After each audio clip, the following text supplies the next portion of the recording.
Qué bueno, hermanos, estar otra vez juntos para compartir con ustedes esta enseñanza sobre las Gálatas. El tiempo sigue corriendo, seguimos en la situación de hacerlo por este medio. No tenemos más cambio que hacer por ahora.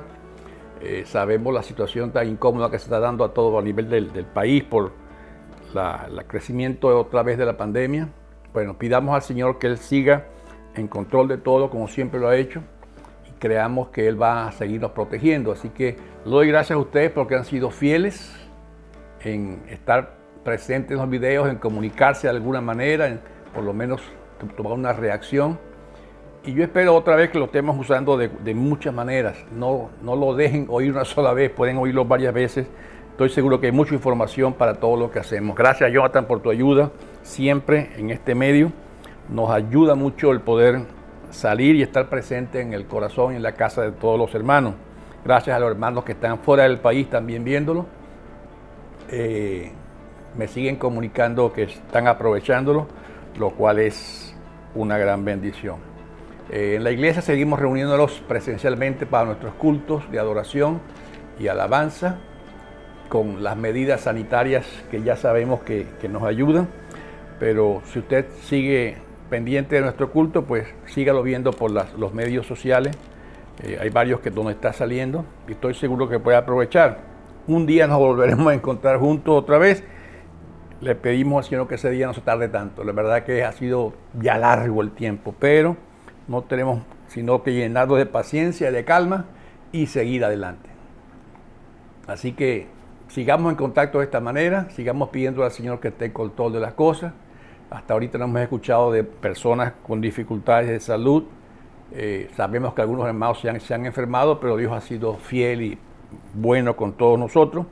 Otros, gracias a Dios, aquí en la familia nuestra, sanos todos, gracias al Señor, aunque mi esposa está trabajando con alumnos, yo también estoy trabajando fuera, pero gracias al Señor que nos ha protegido. El día que toque enfrentar una situación difícil, seguiremos confiando en el Señor y no nos queda de otra manera.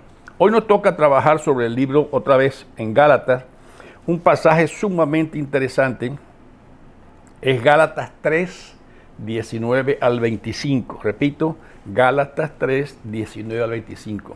En verdad creo que es un pasaje muy interesante que vamos a tratar de empezar esta vez. No vamos a terminar este párrafo hoy, lo haremos en 2 domingos porque hay que ir lento porque la información es mucha. Y tampoco quiero hacer clases muy largas, pues sé que cada uno tiene un tiempo limitado para estudiar. Vamos a orar, pedir al Señor por este estudio y que el Señor nos mantenga en contacto para poder seguir creciendo en Él. Oremos. Padre, qué bueno es poder juntarnos una vez más, aunque sea por este medio, y poder participar de esta clase, reconociendo, Señor, que tú estás en el control de todas las cosas. Pedimos por la situación grave de este país y del resto del mundo con esta situación de pandemia. Creemos, Señor, que tú estás en control y creemos que tú estás haciendo tu obra en muchos corazones a pesar de esta dificultad.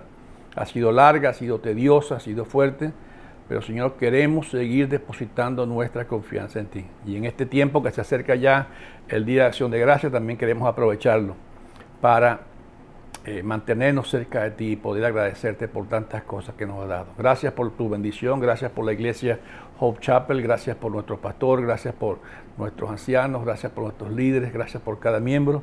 Tú sigues obrando en cada uno, Señor, y nos seguirás dando el progreso que vayamos necesitando en todas estas cosas. Padre, pedimos también por la situación general del país, de los Estados Unidos, tú sigas controlando cada cosa y nos guíes, Señor, hacia puerto seguro en cada decisión que este país está tomando.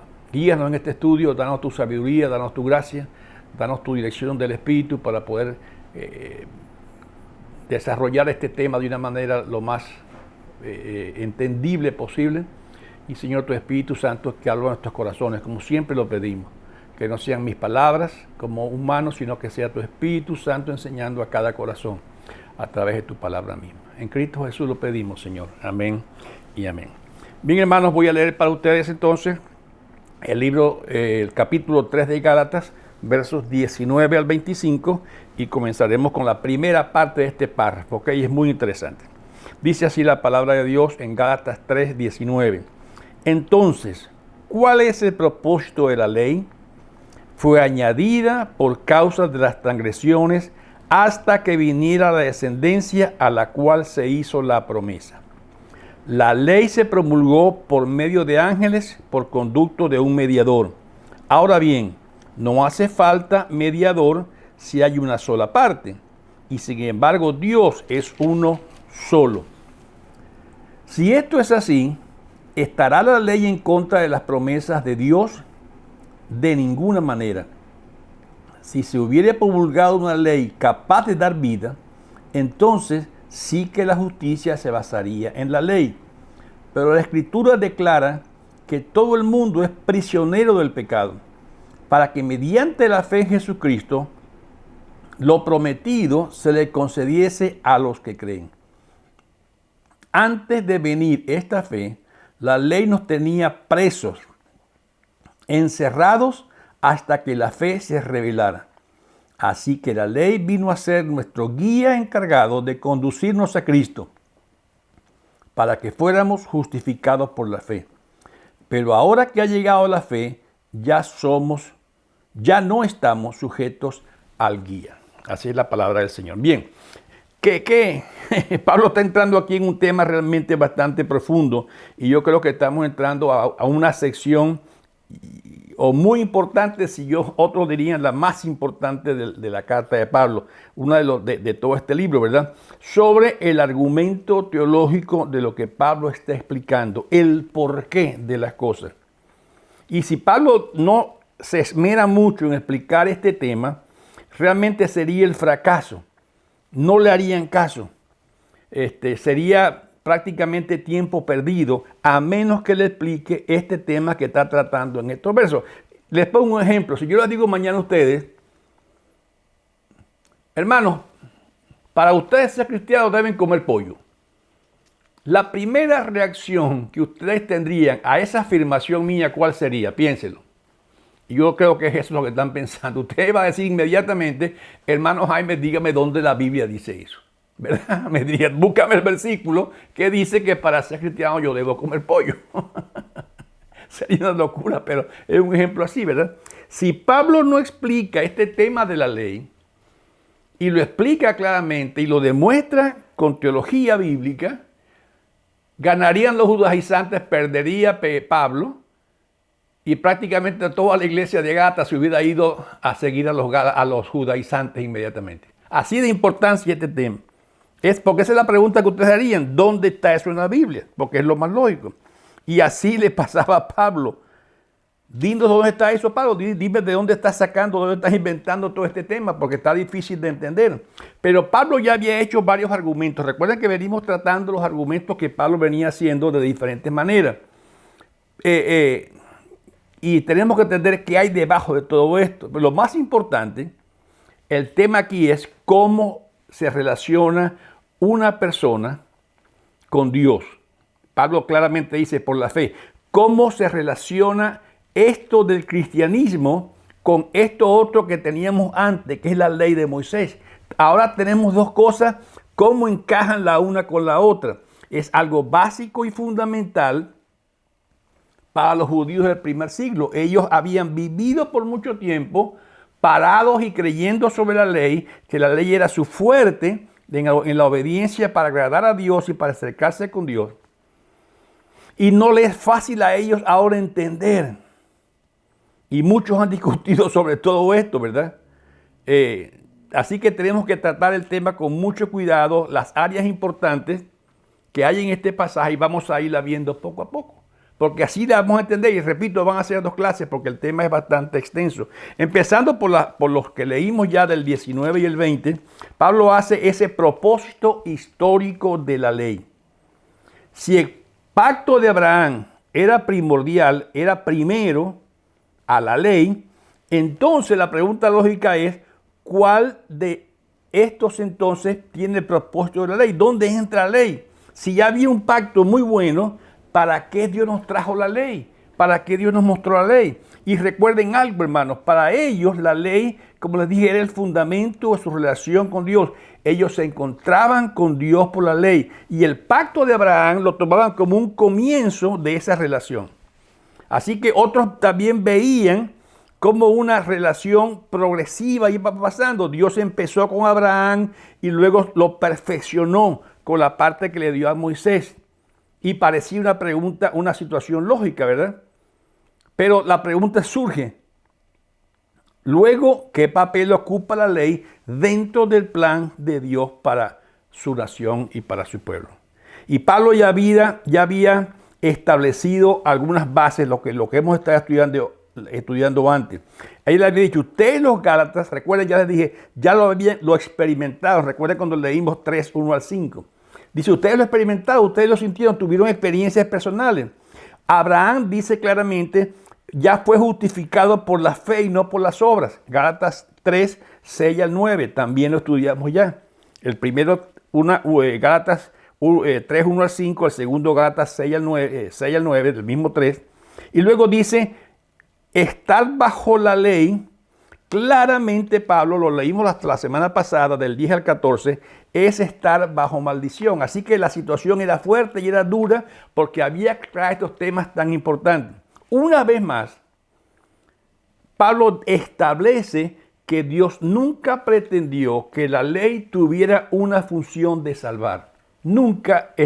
Pablo establece que la ley nunca tuvo una función de salvar. Otra vez, surgen preguntas también. Entonces, ¿qué autoridad en la ley de Moisés tiene en este momento para nosotros? Y si Pablo decía que no es autoridad, no lo es, prácticamente iba a ser declarado descarriado, separado del pueblo. La situación era difícil para Pablo, tenía que explicarlo.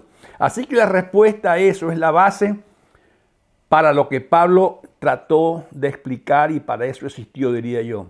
Y es un reconocimiento como apóstol. Pablo, recuerden, él fue muy criticado porque no lo querían reconocer su apostolado. Y tenía que responder a ello. Pablo estaba terminado, a menos que respondía esta pregunta con mucha claridad, sin misión con los Gálatas. Estaba fracasado prácticamente. Entonces, ante esa pregunta, ¿cuál es el propósito de la ley? Pablo da una respuesta triple, diría yo, sobre 3 patas muy fuertes. Y ahí lo dice primero en el verso 19 que acabamos de leer del capítulo 3. Entonces, ¿cuál es el propósito de la ley? Fue añadida por causa de las transgresiones. Muy claramente Pablo lo dice. El propósito de la ley, dice claramente, era añadida por causa de las transgresiones, por causa del pecado. Podríamos decir que establece inmediatamente Pablo limitaciones temporales a la ley. Fíjense que en ese versículo 19 dice, hasta que viniera la descendencia a la cual se le hizo la promesa. Inmediatamente Pablo, después de dar el propósito de la ley, le pone también limitación temporal a la ley. Por eso dice hasta que. Y luego lo repite un poco más adelante, por cierto, hasta que. Y ese 19 y 20 hacía esas circunstancias que rodearan la ley muy clara, ¿verdad? La ley se promulgó por medio de ángeles por conducto de un mediador. Ahora bien, no hace falta mediador si solo hay una parte. Sin embargo, Dios es uno solo. Estoy leyendo el versículo 20. Dios es uno solo. Entonces, al Pablo establecer estas cosas, sencillamente le da el propósito y el tiempo límite.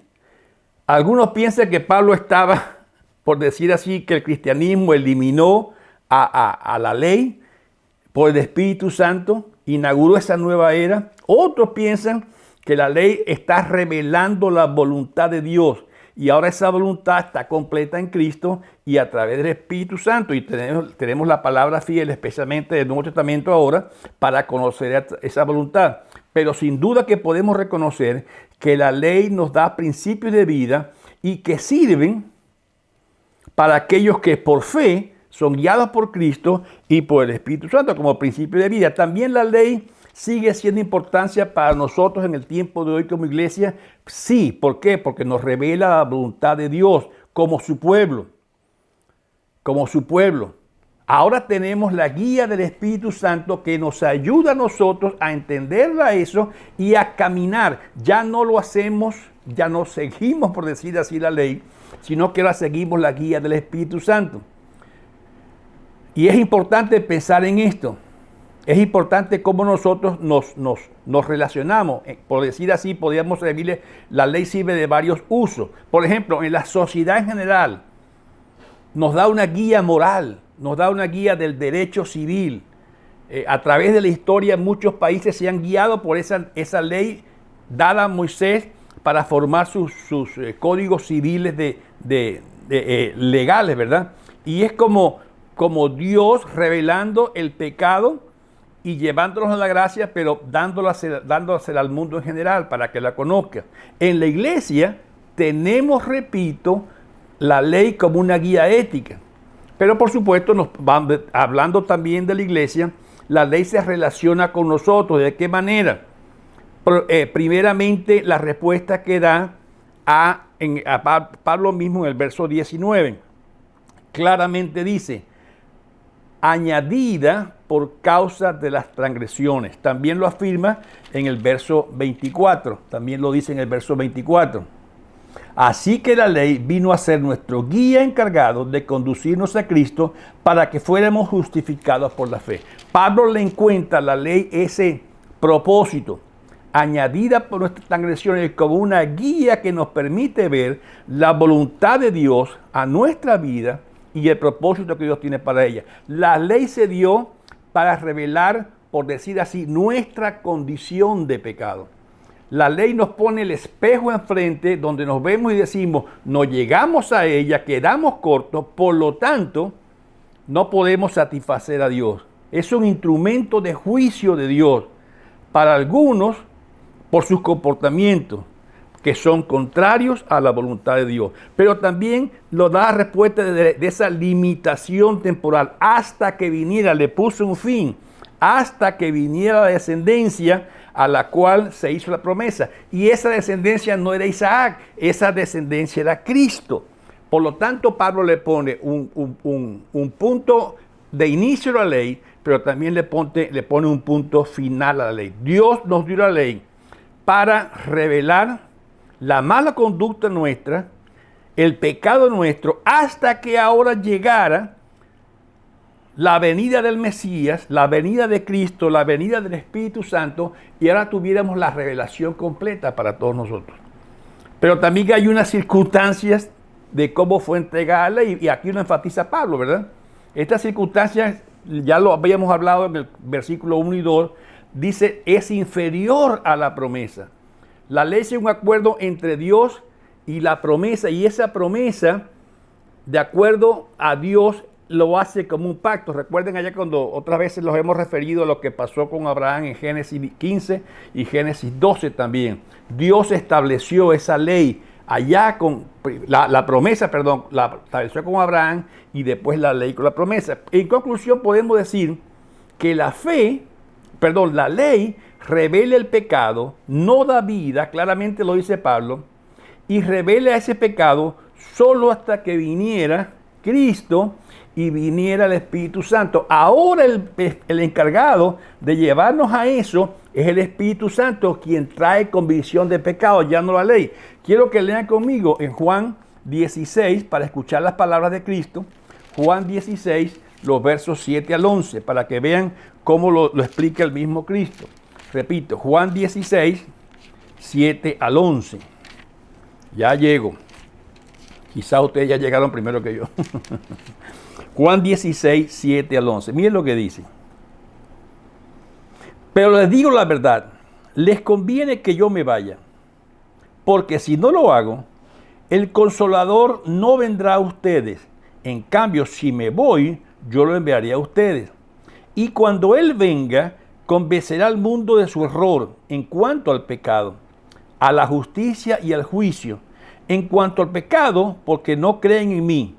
En cuanto a la justicia, porque voy al Padre y ustedes ya no me podrán verme. Y en cuanto al juicio, porque el príncipe de este mundo ya ha sido juzgado.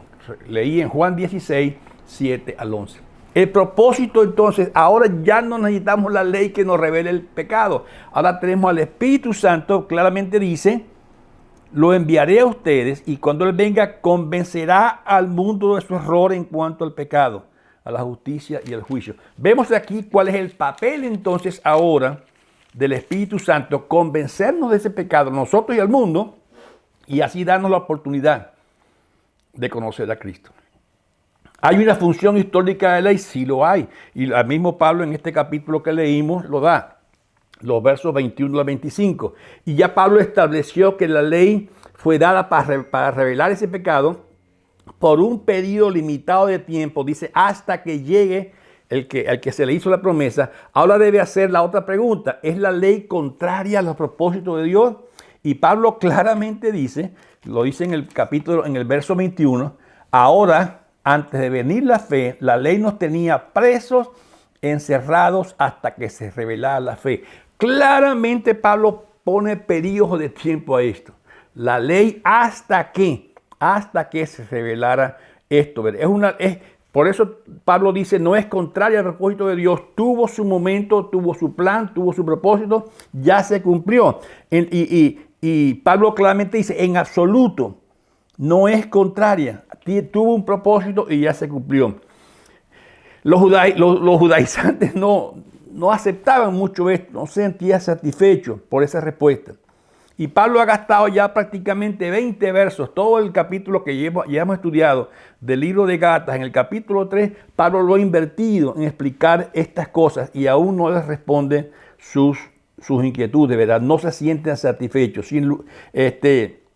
Pero Pablo sigue explicando, y lo acusaban, por supuesto, de despreciar la ley, pero Pablo lo explicará un poco más todavía en esos versos que estamos leyendo. La respuesta de Pablo tiene que ver con, hay una incapacidad de la ley.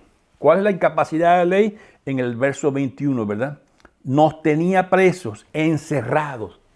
La ley no libera, la ley no da vida. Por eso nombra esa función histórica.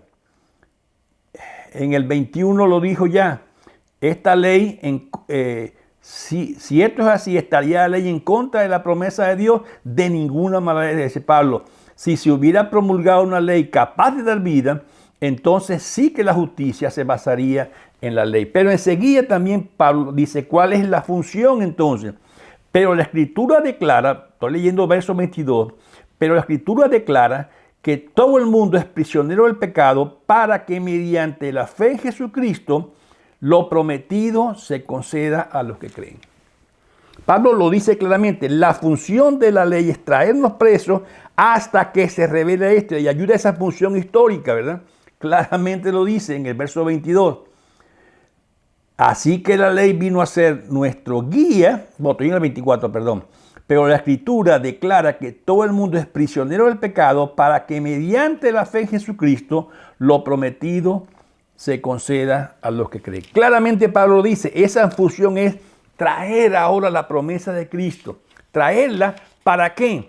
Para que cuando ahora tenemos la respuesta completa del diagrama, por decir así. Ahora sabemos que mediante la fe en Jesucristo, lo prometido se hace realidad. Lo prometido se le conceda a los que creen. Ahí está muy cerca esto, ¿verdad? Y podemos mirarlo de esta manera y entenderlo. La ley no puede impartir vida. Ya lo leímos en el verso 21. Los judaizantes no creían esto, creían que la ley era el instrumento de redención. Y Pablo hace un énfasis. Si se hubiera, dice claramente en el 21, ¿verdad? Si hubiera aparecido esto, en el 21, de ser así, ¿estará la ley en contra de las promesas? De ninguna manera. Si se hubiera promulgado una ley capaz de dar vida, Pablo dice claramente, la ley no puede dar vida. ¿Qué es lo que estamos viendo aquí entonces? Ese énfasis que él dice, si se hubiera hecho así, la ley no puede dar vida, pero la justificación vino no por la ley, vino por la promesa. ¿A quiénes? Claramente el 21 y 22 dice, a aquellos que creyeron. Lo prometido se lo concede a los que creen. Pablo dice, no es la ley, entonces la fe, porque es concedida la promesa a aquellos que creen. La ley no da la vida. Si seguimos en la ley, Para ser aceptados por Dios, estamos viviendo como en el pasado. Estamos volviendo antes de la cruz de Cristo y estamos, por supuesto, desconectados totalmente con lo que Dios quiere hacer. Pero la función de la ley y de lo que está haciendo y esta promesa para nosotros tiene una profundidad histórica. Ya lo ha declarado, desde el 19 al 20 lo declaró.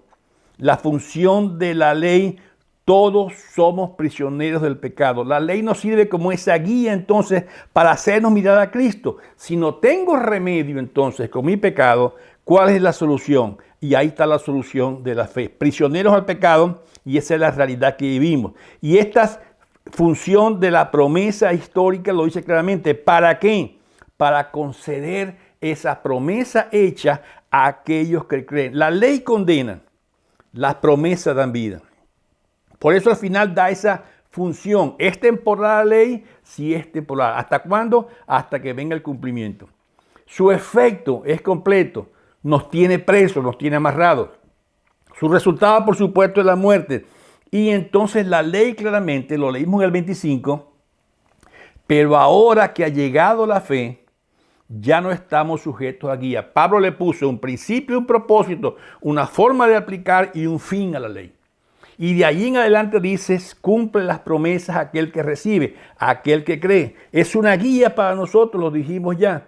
Es como nuestro maestro, nuestro pedagogo, nos da ese sentido hacia él. Que por la fe podemos ser justificados, Pablo lo niega completamente. Es hasta que viniera la descendencia. Y repito, no era Isaac, era Cristo mismo. Hasta que viniera, antes de venir la ley y después, ahora que ha llegado la fe. Pablo lo pone todo esto en tiempo. Antes el cómo y el después. Ahora que ha llegado la fe, ahora tenemos otro resultado. Y el resultado afecta todas estas cosas. Tiene que ver con un tiempo determinado. Porque la ley no es que viene a perfeccionar la obra de Cristo. No, Señor. Son dos épocas distintas. La ley queda suspendida, queda abrogada. Cristo la cumplió. Y es muy contundente Pablo como lo dice. Ahora es la era de Cristo. No es la época de Moisés. No es la época de la ley de Moisés. Y Cristo es el cumplimiento máximo de toda aquella promesa hecha a Abraham que leímos en Génesis 15, Génesis 12 y todos estos pasajes. Hasta que viniera la descendencia y la descendencia de Cristo. Ahora la ley ya no puede condenarlo y esto es clave que lo entendamos nosotros, hermanos. La ley no puede condenarnos porque ya Cristo abrogó para él o tomó sobre él la maldición que la ley dictaba sobre nosotros. La ley es clara, toda alma que pecara va a morir.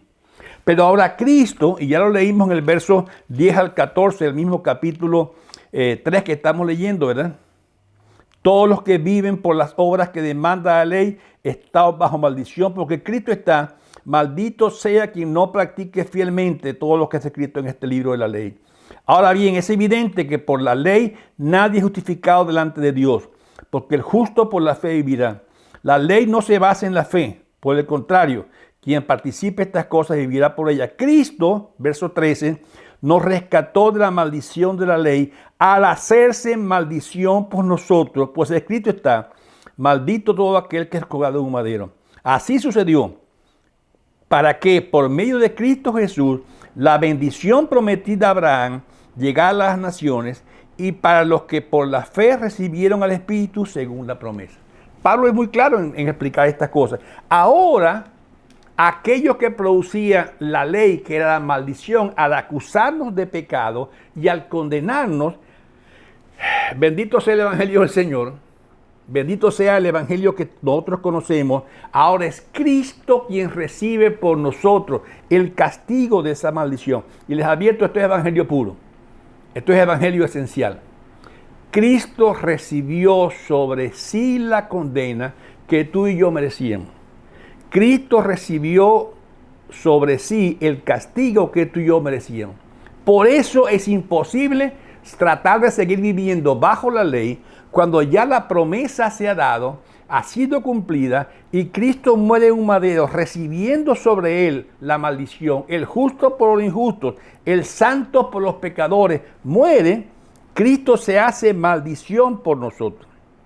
Y esto es lo que los judaizantes no podían entender. Ellos pensaban que ellos por raza tenían esa bendición de Dios completamente para ellos. Pero Pablo les dice una y otra vez, es Cristo quien cumple esto para que nosotros ahora, por la fe, podamos acercarnos a Cristo y a Dios bajo ninguna otra constancia, ni de mis obras, ni de mis hechos, ni de mis grandes logros, bajo ningún otro concepto, sino es por la fe en aquel que recibió el golpe de la maldición de la ley por nosotros. Y repito, bendito es el Evangelio, que nos deja ver a nosotros esta gran verdad. No depende de nosotros, depende de Él. No depende de nosotros, depende de quien pagó ese precio por nosotros. Ahora, convertir esa mala conducta de esas transgresiones que nos mostraba la ley, ahora podemos convertirlas en una declaración de Dios mismo, que se llama la justificación delante de Dios. Tú y yo no podemos ser justos delante de Dios por lo que hacemos o dejamos de hacer. No podemos ganarnos un grado más de acercamiento a Dios por lo que hacemos o por lo que le dejamos de hacer. Somos ya aceptados por Dios tal y como somos, por la fe en Jesucristo, no por nuestra obra. Y tengamos cuidado con eso, porque son lo que los judaizantes querían hacer. Si haces esto y esto y esto, vas a agradar más a Dios. Tengamos cuidado con eso, es lo que Pablo está negando. Y hoy quizás podemos caer en aquello, si ofrendas más, si oras más, si ayunas más, si haces esto o aquello, podrás ganarte la bendición de Dios. Hermanos, no seamos incautos y no dejemos engañar por la malicia del diablo, diría yo. No puedo ser más aceptado por Dios porque ya he sido aceptado, no por lo que yo hago, he sido aceptado por lo que Cristo hizo por mí. Y mi única condición es creer en eso. Y aún esa fe, para creer, la Biblia enseña que es puesta por Dios. La ley era temporal, ya pasó. Ahora tenemos la salvación, es el modo nuevo de vida que se estableció desde Abraham con mucha seguridad. Después de Cristo imponer la ley, es una vuelta al pasado. Es retroceder a una era que ya no tiene que ver con nosotros. Es no entender el plan de salvación. Es hablando de Abraham, Moisés y Cristo, como podemos ver esto así. Y voy a terminar esta clase leyendo dos versos más, dos pasajes más. El primero está en Romanos, capítulo 7, versos 7 al 13. Para que veamos esto hermoso, ¿verdad? Romanos capítulo 7, versos 7 al 13. Y luego voy a leer Filipenses 3, 2 al 11. 7 al 13 dice, ¿qué concluiremos? ¿Que la ley es pecado? De ninguna manera. Pues sin embargo, si no fuera por la ley, no me habría dado cuenta lo que es el pecado. Por ejemplo, nunca habría sabido lo que es codiciar si la ley no hubiera dicho, no codicie. Pero el pecado, aprovechando la oportunidad que le proporciona el mandamiento, despertó en mí toda clase de codicia. Porque aparte de la ley, el pecado está muerto. En otro tiempo yo tenía vida, aparte de la ley, pero cuando vino el mandamiento, cobró vida el pecado y yo morí. Se me hizo evidente que el mismo mandamiento que debía haberme dado vida, me llevó a la muerte. Porque el pecado se aprovechó del mandamiento que me engañó y por medio de él me mató. Estoy leyendo hasta el 13. Concluimos pues que la ley es santa y que el mandamiento es santo, justo y bueno. Pero entonces, lo que es bueno se convirtió en muerte para mí, de ninguna manera. Más bien fue el pecado lo que, valiéndose de lo bueno, me produjo la muerte. Ocurrió así para que el pecado se manifestara claramente. O sea, para que mediante el mandamiento se demostrara lo extremadamente malo que es el pecado. La ley nos muestra el pecado. Ahora veamos por último Filipenses capítulo 3, versos 2 al 11. Yo quiero que lo leamos con calma porque en verdad es un pasaje sumamente hermoso. Filipenses capítulo 3, versos 2 al 11. Estamos terminando ya con este pasaje. Filipenses 3, 2. Dice así. Cuídense de estos perros, cuídense de estos que hacen el mal, cuídense de estos que mutilan el cuerpo, porque la circuncisión somos nosotros, los que por medio del Espíritu de Dios adoramos, nos enorgullecemos en Cristo Jesús y no ponemos nuestra confianza en los esfuerzos humanos.